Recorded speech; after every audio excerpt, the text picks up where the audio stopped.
Hindi naman kailangan mag-catchment kayo sulat nito. Ha? Kasi hindi magkakakuan. Kasi hindi kasi. Sense mo. Ito ang higher. Dito lang kayo. Tingin kayo.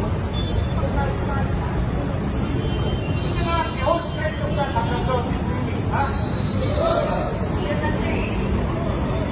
Okay nyo ito. Ano na?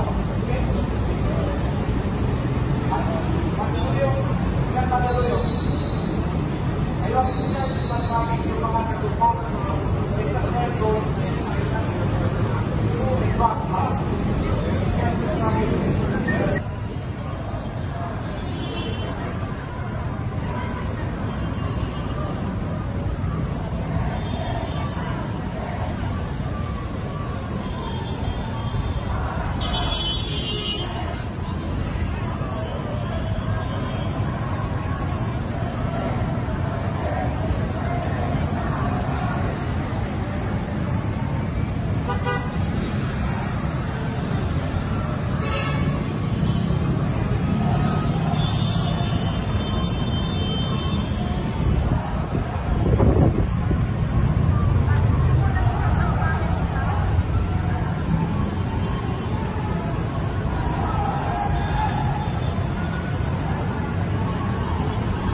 National Chairman ng Manibela at senatorial aspirant ngayon. Tayo po ay ang founder ng Manibela at sana ho makaisa tayo sa laban ng mga jeepney. Ang laban ng super ay laban ng commuter. Maraming salamat po.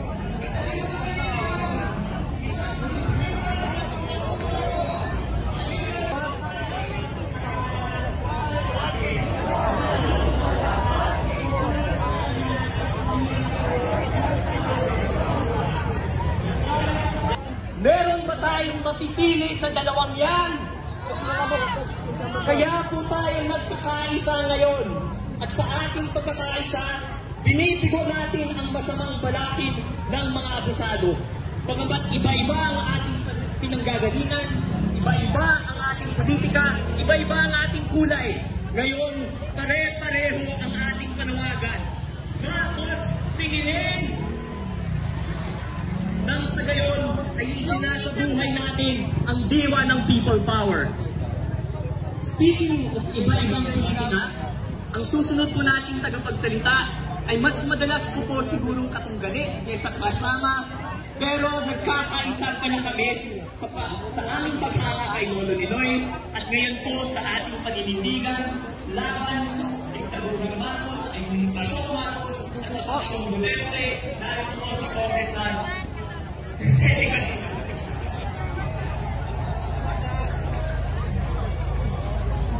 Magandang hapon po sa inyong lahat. Pagbati lalo na sa ating mga kabataan. Nasaan ang mga kabataan? Sino sa inyo ang wala pa dito noong 1986? Ayun mo ito. Mas maraming kabataan. Sino ang mga veterano ng people power? Ako po, noong 1986, ako po ay 17 years old lang. Fresh na fresh. Estudyante ko dyan sa Lasal Green Hills, nasa ng mga taga-Lasal. Anin ko. Kaya, takot araw po ako nakapapag dito sa EDSA. February 23 hanggang 25. At tanda ko pa, February 24 ng gabi. Nandun kami sa kanto ng Ortigas at EDSA. As usual, nagpinirod, naglalakad-lakad, tumitingin sa mga tao. At naisip namin, humiga sa pinaka-intersection ng Ortigas at EDSA. At nakatingala kami sa between dahil nung time na yun, wala pang mga building, wala pang Robinsons, wala pang OWA. Ang meron lang yung tropical hut doon sa isang kanto. At habang nakatingin kami sa mga between, sabi namin sa isa't isa, hindi na ito mauulit. Ganito pala ang feeling na maging bahagi ng kasaysayan. The next day, umalis na ang mga Marcos sa Malacanang. Pero, 15 years later, napunta na naman ako sa EDSA. Nasa taas naman ako ng EDSA Shrine at nananawagan na patansigin ang isang kurap at abusadong Pangulo. Sabi ko, ano ba yan? Nakakadalawang EDSA na ako. At ngayong araw, nandito naman tayo. Kaya niyo pa ba isa pa?